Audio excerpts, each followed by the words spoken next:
Elsa Vázquez, que es la coordinadora de acción social del Instituto Asunción y es integrante del equipo directivo del Bachillerato Basilio Rueda. Ella nos va a compartir desde su experiencia con una pregunta que se genera aquí. ¿Es posible proponer experiencias educativas en el contexto actual? Pues Elcita, muchas gracias por haber aceptado la invitación y bueno, pues todos tuyos. Muchas gracias. Pues primero les agradezco mucho la invitación, me siento muy honrada de poder compartir esta mañana con ustedes y también les agradezco y agradezco a Coco la invitación porque me puso a pensar sobre lo que hemos hecho este año aquí en el Colegio Asunción y poder poner como un poco de distancia en los procesos que hemos llevado en todo el tema de acción social para poderlo compartir con ustedes. Decía que en el Instituto Asunción, una de los ejes educativos o el eje educativo de la escuela es educar para la transformación de la realidad, desde las religiosas de la Asunción, que es la congregación que coordina estos colegios. Y bueno, pues desde ahí planteábamos con Coco esta pregunta que nosotros nos la hicimos de manera muy importante en marzo del año pasado, y luego en agosto, y luego en noviembre, y luego en enero, y luego otra vez en agosto de este año. O sea, cada vez pues hemos tenido que estarnos cuestionando esto que pues en realidad no era una pregunta que tuviéramos hace unos años o hace 2 años. ¿Es posible hacer experiencias de solidaridad educativas con el contexto que tenemos ahora? En febrero del año pasado estábamos convencidos que sí, con todas las dificultades de inseguridad y todo lo que había en el país y en el mundo, estábamos convencidos que sí, con todos los riesgos que implicaba. Pero bueno, pues todo el COVID y todo esto nos llevó a posicionarnos de otra manera. De manera muy rápida les quiero compartir pues algunas cosas que nosotros hacíamos antes de la pandemia, porque esta es una escuela, les decía que una de sus apuestas muy importantes es la parte de la construcción de reino, de la transformación de la realidad. Y eso pues atravesaba toda la experiencia educativa desde maternal, de aquí en la escuela está desde maternal hasta bachillerato. ¿Y qué hacíamos antes de la pandemia? Teníamos desde preescolar hasta secundaria salidas con sentido social. Seguro ustedes harán o hacían algunas de estas experiencias igual que nosotros, estoy segura. Pero bueno, teníamos estas experiencias con sentido social solidarias, donde los alumnos tenían que ir a experiencias, toda la generación, a encuentro con comunidades e instituciones en situación de vulnerabilidad. Ya eran alianzas con organizaciones con las que llevábamos mucho tiempo trabajando. Tenemos tenemos al año 5 campañas solidarias de cajón, ¿no? 3 en el primer semestre, una en el segundo semestre del ciclo escolar y otra que atraviesa todo el ciclo escolar. Pero 5 campañas de cajón, les quiero decir que son campañas en donde participa toda la comunidad educativa y además podía haber otras campañas que se sumaran porque hubo un temblor, porque hubo un huracán, porque hubo una necesidad.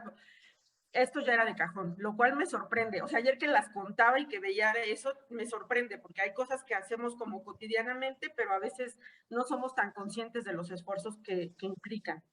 También teníamos el servicio social en prepa, obligatorio, los 3 años, cada semana por la tarde, un día en la tarde, y la experiencia laboral, que era una experiencia de trabajo en una comunidad en la Mixteca con campesinos en Oaxaca, 5 días. Bueno, pues todo esto se detuvo, ¿no? Cuando se nos vino la realidad del año pasado. Bueno, el año pasado nos atravesó el COVID a todos y pues nada más quiero decir como algunas cosas como para volver a recuperar lo que ha pasado en este último año y medio. Pero en agosto del 2020, o sea, para arrancar el ciclo escolar pasado, 1,000 millones de estudiantes estaban con sus escuelas cerradas. Si en el mundo sabemos que somos un poco más de 7,000 millones de habitantes, quiere decir que una de cada 7 personas en el planeta Tierra estaba sin escuela y viendo en situación de riesgo su educación formal. Hoy estamos viviendo las consecuencias, ¿no? Muy fuertes, sobre todo en la educación pública, también en las escuelas privadas, pero estamos viviendo las consecuencias de este año de haber vivido de manera tan complicada el tema educativo.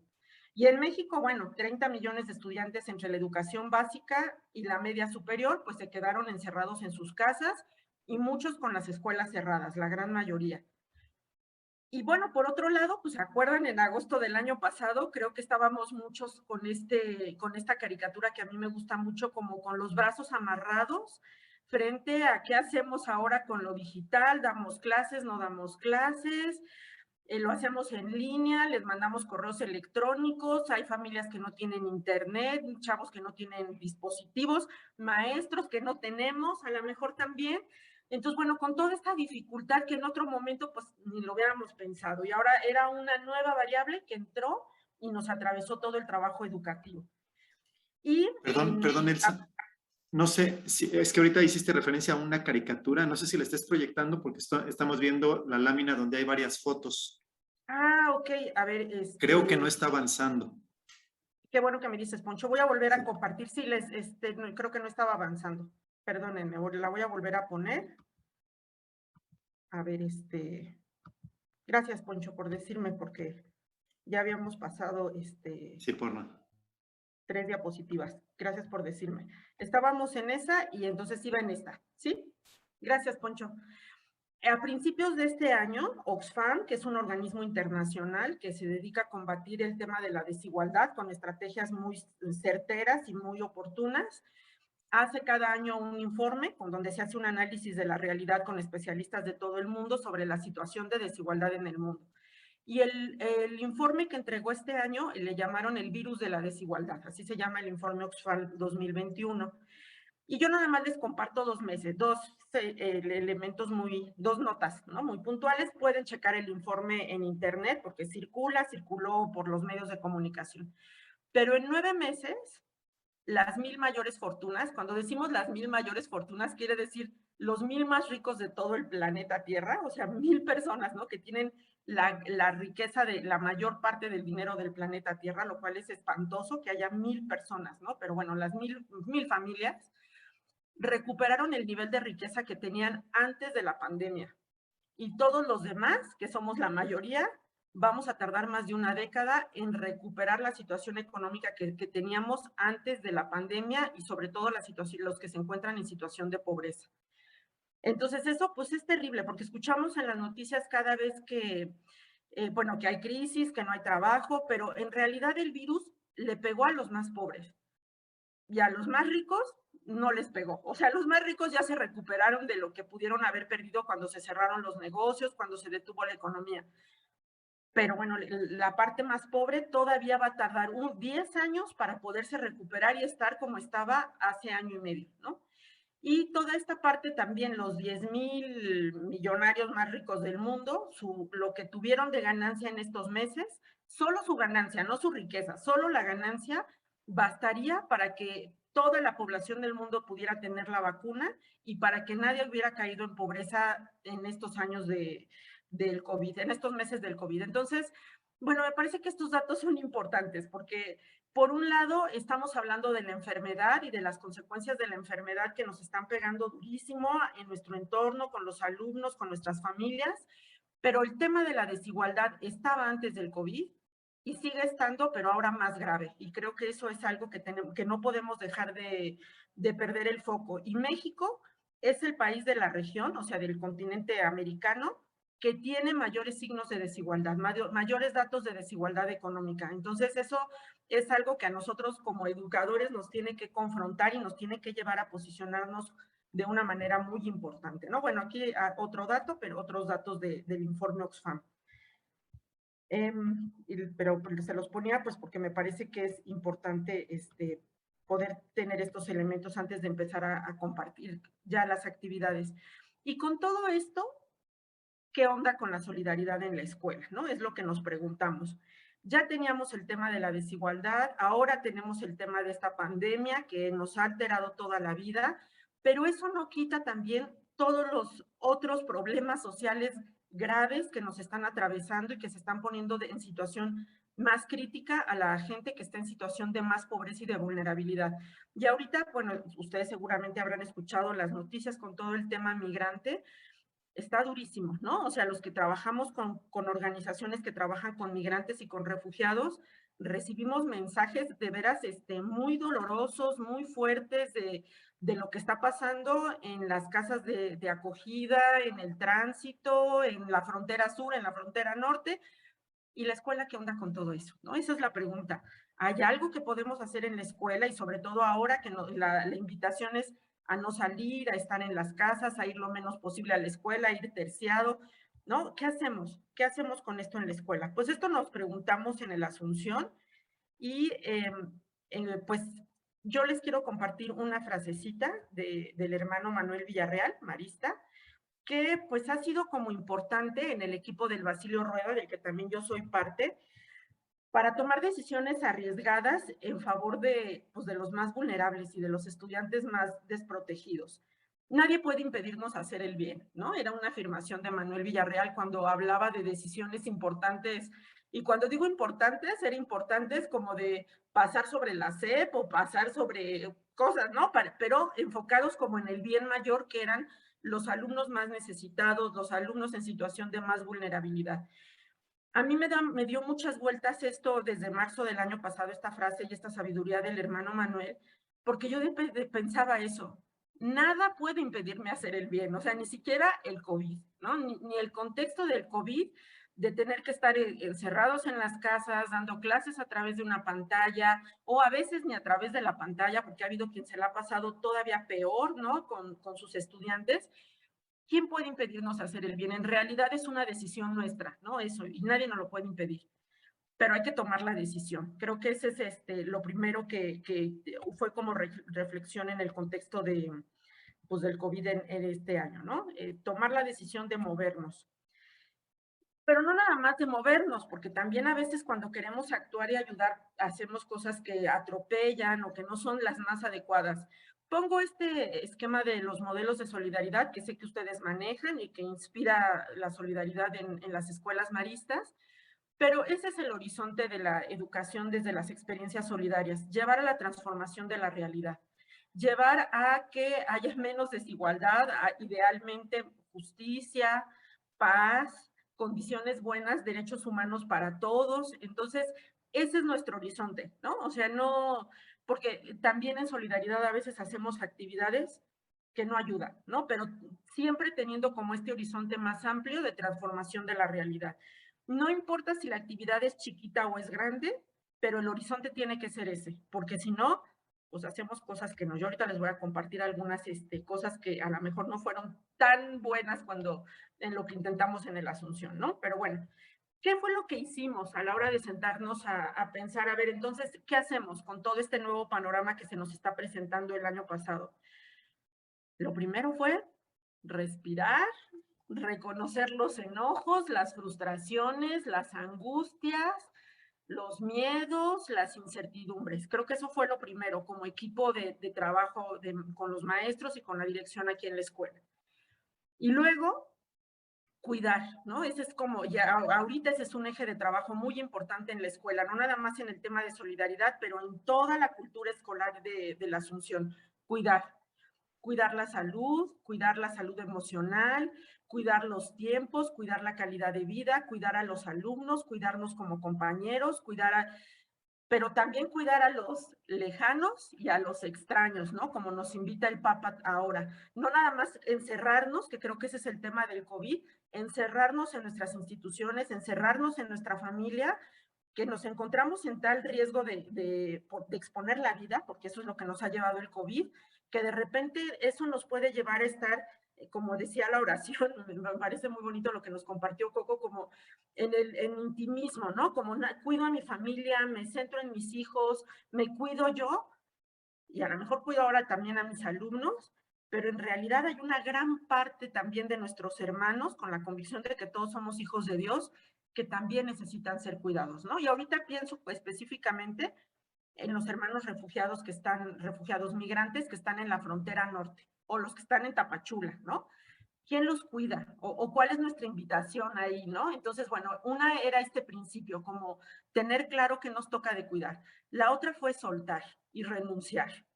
Eso costó muchísimo trabajo, compañeros, se los puedo contar, pero también sé que ustedes seguramente tuvieron situaciones así. Asumir que no iba a haber servicio social presencial un semestre, que fue lo primero que se asumió, fue durísimo, ¿no? O sea, era como, no, esta es una experiencia muy importante educativa, pero las propias organizaciones estaban cerradas, o sea, no había manera, ¿no? Entonces, tuvimos que soltar y decir, esto tenemos que dejarlo en este momento y en otro momento lo retomaremos si se puede. Y la otra, ponernos en búsqueda. Estas maneras tradicionales que funcionaban, que eran significativas, que eran muy importantes en la escuela, que además eran parte de su característica educativa, que papás entraban a esta escuela por eso, querían inscribir a sus hijos por eso, pues ahora lo tenemos que soltar, pero vamos a ponernos a buscar qué otras experiencias educativas significativas desde la solidaridad se pueden proponer a los alumnos. Eso fue muy importante, como plantearnos en la libertad de poder crear cosas nuevas y formas nuevas. Comunicarnos con organizaciones, todas las organizaciones aliadas que teníamos, para saber cómo estaban y qué necesidades tenían en un primer momento, y luego para ver si podíamos hacer algo junto con ellos. Hacer análisis de la realidad para detectar necesidades en grupos vulnerables en nuestro entorno, en las organizaciones, pero también más allá de las organizaciones. Releer el perfil de egreso por nivel que teníamos en el Asunción, que se estaba construyendo el año pasado. Este es un proceso de sistematización que se está haciendo en este momento. Pero eso nos ayudó mucho, como cuáles son los aprendizajes que tiene que tener en cada nivel educativo, en preescolar, en primaria, en secundaria, referente a la parte social y solidaria, para poder proponer actividades que respondieran a eso y que no nos perdiéramos como en alguna actividad que no tuviera que ver. Abrirnos a posibilidades nuevas de experiencias, ¿no? Y experiencias educativas solidarias. Eso costó mucho trabajo. Y la otra, apostar por el aprendizaje y el servicio solidario en proyectos interdisciplinarios de manera mucho más fuerte e intencionada. Esas fueron algunas de las cosas que hicimos. Y bueno, la verdad es que pues sí nos dieron como caminos, ¿no? Les comparto muy rápidamente algunos proyectos que se hicieron. Uno de los primeros proyectos en servicio social fue, una de las cosas que ocurrió es que cuando hablamos a las casas hogar, cuando hablamos con una organización de sacerdotes retirados mayores con los que trabajamos, nos dijeron que un tema es que los adultos mayores estaban solos. Bueno, lo sabemos, ¿no? Fueron como de los grupos más afectados en un primer momento en cuanto a restricción social, por el riesgo del contagio. Pero los que estaban en casas hogar, religiosas que ya estaban también retiradas, que pues también tenían un tema muy difícil porque estaban aisladas. Entonces, nos pidieron que los alumnos se pudieran conectar con ellos como para convivir. Pero nosotros lo que decíamos es, bueno, se van a conectar con un señor de 80 años y ¿qué van a hacer? O sea, no es lo mismo cuando vas al asilo, pero por Zoom o por Meet, ¿y qué vas a hacer con el hermano, con la monjita, con el adulto mayor? Y lo que se nos ocurrió fue hacer un proyecto de servicio social, en donde los alumnos entrevistaran a los adultos para recuperar las vidas plenas de estas personas, sus opciones vocacionales. Se vinculó con el taller de discernimiento que tienen los alumnos en sexto de prepa en la construcción de su proyecto de vida y con la materia de orientación vocacional, pero no como para ver al adulto mayor que pobrecito necesitaba que alguien lo acompañe en las tardes, pero para invitarlos a que le preguntaran al adulto mayor cuáles fueron las decisiones vocacionales y las decisiones más importantes de su vida y los logros que tenía, pero además las expectativas de futuro que tenía, ¿no? Que fue lo que nos fueron asesorando gente que trabaja con adultos mayores. Y bueno, pues se produjeron alrededor de 40 videos que los alumnos hicieron en varias sesiones, porque duraron como varias sesiones. Las entrevistas fue con una metodología de historia oral, de recuperación de historias de vida, y ese fue una primera posibilidad, que fue muy interesante, porque se entrevistó a religiosas mayores de 80 años, de 90 años, a sacerdotes retirados, pero con una historia de misión, de trabajo muy interesante, ¿no? Se seleccionaron sacerdotes que conocíamos y que nos habían pedido ayuda a las congregaciones, y bueno, pues por ahí. En primero y segundo de primaria se favoreció el tema de la observación, el diagnóstico y la posibilidad de los niños de hacer algo, ¿no? Desde prepri hasta segundo de primaria. Y entonces eso lo hicimos cruzando con el proyecto de educación socioemocional de la escuela, catequesis y la materia de español. Los niños observaron a su familia con un instrumento de manejo de emociones que tenían en la escuela y fueron como marcando cada día cómo veían a los miembros de su familia con caritas, ¿no? Como triste, alegre, no sé qué, o sea, con las emociones básicas que habían visto en el taller de manejo socioemocional. Y luego los niños eligieron, lo reflexionaron en sus grupos y eligieron con quién de su familia identificaban que era la persona que necesitaba ayuda. Y entonces hicieron un plan de trabajo para hacer algo por esa persona y luego fueron con esa persona de su familia, le expresaron lo que veían y bueno, hicieron algo por ellos, lo que ellos decidieron, y luego se celebró junto con ellos todo en Zoom. Pero bueno, fue muy fuerte. La primera parte parecía que solamente iba a ser un trabajo diagnóstico, pero después los niños cuando fueron con el papá y le dijeron, papá, es que veo que estás súper enojado y yo estoy muy preocupado porque sé que te molesto mucho cuando juego, porque veo que gritas mucho en el teléfono y ya no voy a jugar y ya no me voy a mover. O sea, los niños, algo que fue muy significativo para las maestras es que los niños llegaban a conclusiones como, lo que yo puedo hacer es no hacer, que para nosotros fue muy fuerte, porque era como si los niños, los mismos niños se percibían a sí mismos como un problema que estorbaba en su casa. Ya no iban a jugar para que no molestaran a su mamá y no tuviera que limpiar. Ya no iban a platicar o a gritar porque entonces molestaban a su papá que tenía muchas llamadas y estaba muy preocupado. Ya no iban a hacer ruido porque despertaban al hermanito. O sea, todo era como inmovilizarse.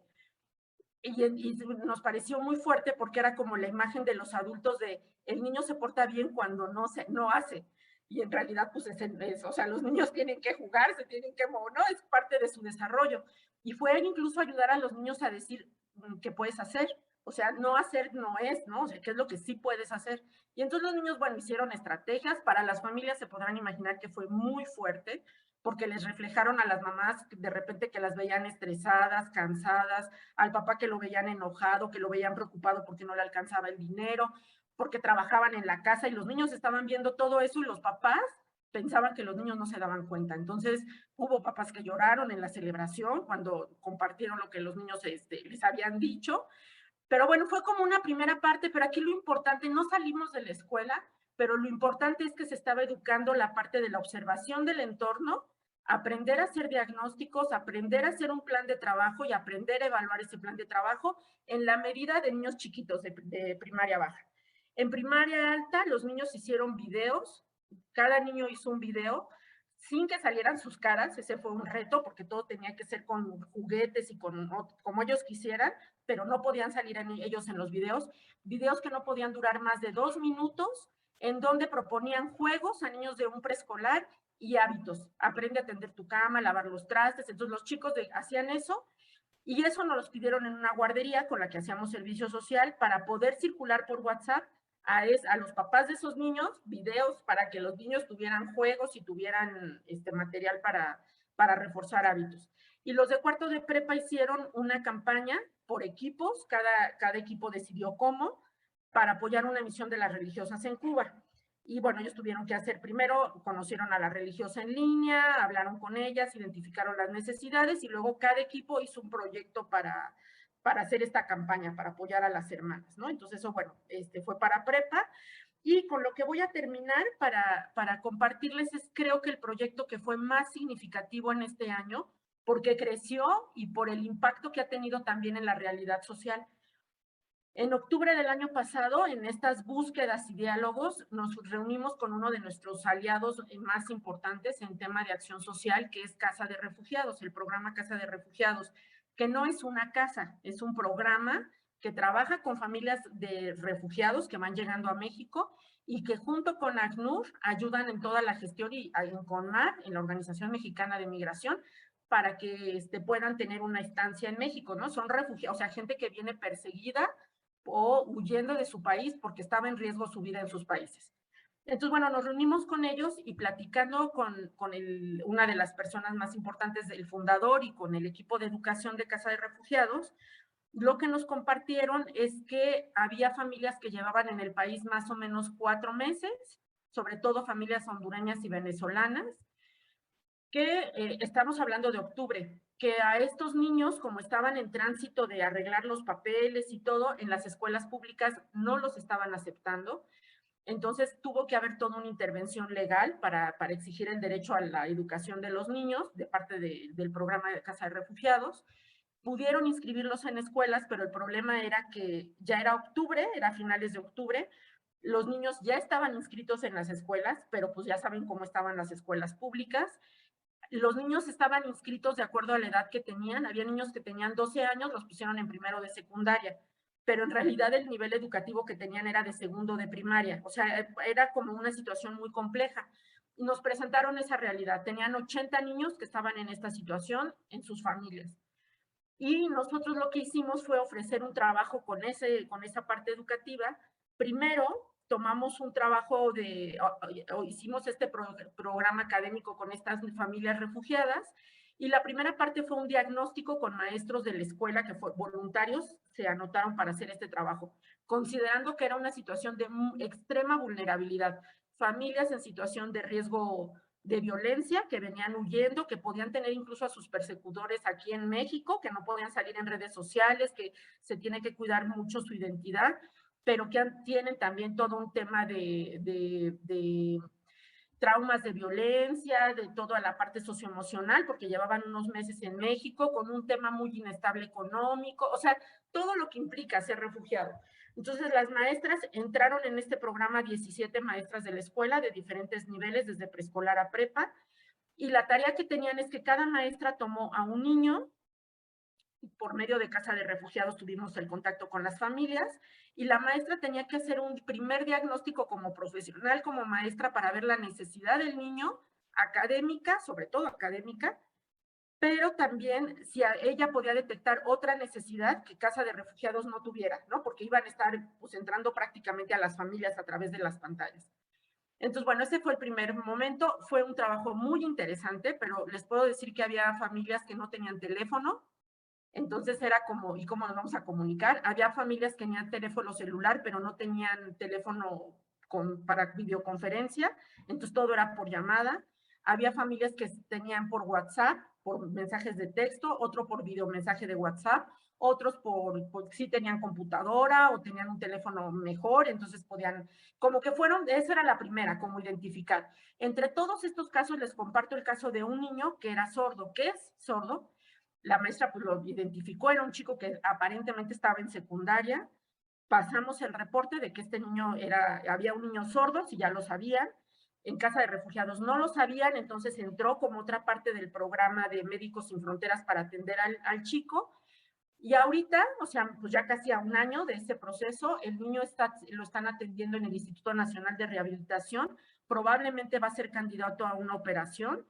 Pero todo esto fue porque se pudo detectar y porque Casa de Refugiados tiene todo un procedimiento de apoyo legal, un área legal, porque tampoco en el hospital lo querían atender porque no era mexicano, pero como que uniendo esfuerzos entre organizaciones, como que cada quien hace su parte, y entonces en realidad impactas en la vida de los más vulnerables, ¿no?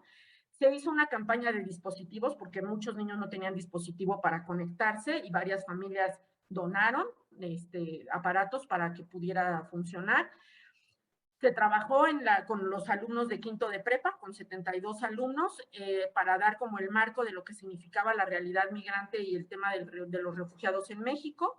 Y además se generó una metodología con las maestras muy sencilla, pero que los chavos de prepa pudieran llevar de manera formal y sistemática para hacer planeaciones de trabajo que pudieran ser evaluadas y que pudieran entregar cuentas de los aprendizajes de los niños. Y todo eso se hizo con las 17 maestras que habían estado desde el principio, en donde se consideraba la diferencia cultural para que los niños refugiados pudieran hablar de su cultura, y los mexicanos también, y pudieran aprender cosas de matemáticas, de español, o sea, de lo que fuera, de acuerdo a su necesidad, pero también que pudieran tener como vínculos de relación, porque eran niños también, varios de ellos que se sentían aislados, se sentían discriminados en México, tenían mucho miedo de salir a la calle, no por el COVID, sino porque los veían mal por el color de su piel, por cómo hablaban, etcétera, etcétera.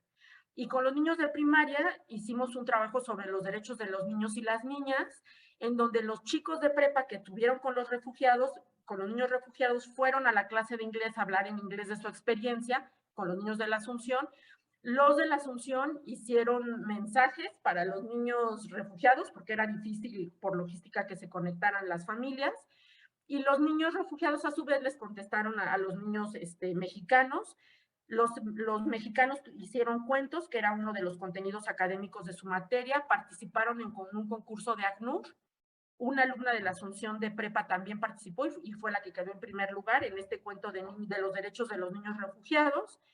Y bueno, ¿cuáles fueron los criterios para poder hacer como estos proyectos que además están todavía en camino? Una es la claridad en el tipo de mundo que queremos, lo que les decía, ¿no? Tener muy claro que le apostamos a la solidaridad transformadora. Les quiero contar una anécdota. Seguro en algunas de sus escuelas pasó también algo así de, como no podían venir los alumnos a la escuela y había necesidad de verlos, en algunos momentos específicos se hicieron como vialidades, ¿no? Como el Día del Niño, vienes en tu coche, te dan algo, ¿no? Hay un gesto, nada más nos vemos así y ya te vas. Bueno, eso se hizo como en Navidad, el Día de Muertos, como en eventos especiales. En esos eventos a una maestra de muy buena voluntad le tocó hacer una actividad, o sea, organizar un juego. Y a ella se le ocurrió forrar un bote como como caja de palomitas de cine, y a todos los niños de primaria les pidió que trajeran calcetines en bolita para echarlos en la caja para donarlos. O sea, ya eso se le ocurrió, no le consultó a nadie, hizo su caja porque ella le dijeron que hiciera una actividad y ella se veía como muy solidaria. Y entonces, pues les pidieron a todos los niños de primaria, porque ella era del equipo de pastoral, que trajeran calcetines. Entonces se juntó un montón, había más de 700 pares de calcetines al final. Cuando yo me enteré, ya estaban los calcetines. O sea, ella me habló para decirme, Elsa, ya están los calcetines. ¿Cuándo los recoges para que los lleves? Y yo dije, ¿a dónde los voy a llevar? O sea, ¿quién te los pidió? ¿Por qué hicieron eso?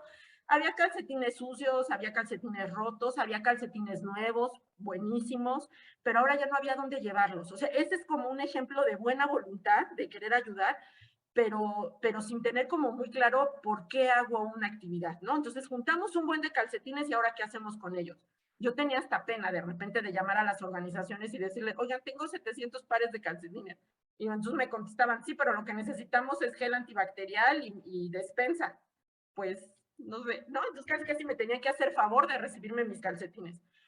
También nos pasó eso, ¿no? Como en la iniciativa de querer ayudar, pues también hicimos cosas así. Es muy importante especificar los aprendizajes que van a lograr los niños, ¿no?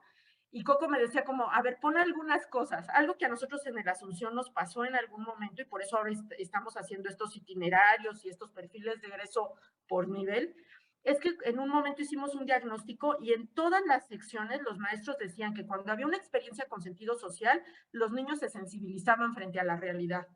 Entonces eso a mí me llamó la atención, porque se sensibilizaban en preescolar, en primaria, en secundaria, en prepa, todo el mundo se sensibilizaba frente a la realidad. Pero eso, ¿qué significaba? ¿No? En aprendizajes y en procesos, eso no estaba claro. Entonces, es importante especificar lo que van a aprender los alumnos, ¿no? Van a aprender a problematizar la realidad, que eso es algo muy importante. Van a aprender a hacer análisis de la realidad e identificar necesidades y proponer alternativas, eso es muy importante. Van a aprender actitudes prosociales, empatía, servicio, colaboración, a organizarse para el servicio. Van a aprender algo de tema de derechos humanos, de defensa van a actuar para defender los derechos humanos, van a tener oportunidad de manejar su frustración, de equivocarse, de formar su carácter, van a aprender a rendir cuentas, aunque sea un proyecto muy chiquito como el de Cuba, pero van a aprender a decir, hicimos esto, juntamos esto y entregamos esto. ¿Qué van a aprender nuestros alumnos cuando organicemos una actividad? Eso es muy importante, ¿no? Y bueno, yo quería terminar con esta frase del Papa, que tiene que ver un poco con la oración final que había puesto Coco, o sea, me parece como muy en sintonía. No sé si alguien quiera ayudarnos a leer esta frasecita para todos. El que quiera puede abrir su micrófono y si nos hace favor de leerla, por favor. Yo lo leo. Trabajemos todos juntos para avanzar hacia un nuevo horizonte de amor y paz, de fraternidad y solidaridad, de apoyo mutuo y acogida. No cedamos a la tentación de desinteresarnos de los demás, especialmente de los más débiles. No nos acostumbremos a desviar la mirada, sino comprometámonos cada día concretamente para formar una comunidad compuesta de hermanos que se acogen recíprocamente y se preocupan los unos por los otros. Papa Francisco, mensaje Día Mundial por la Paz, 2000. Muchas gracias. Muchas gracias, Coquito. Eso es lo que yo tengo que compartir.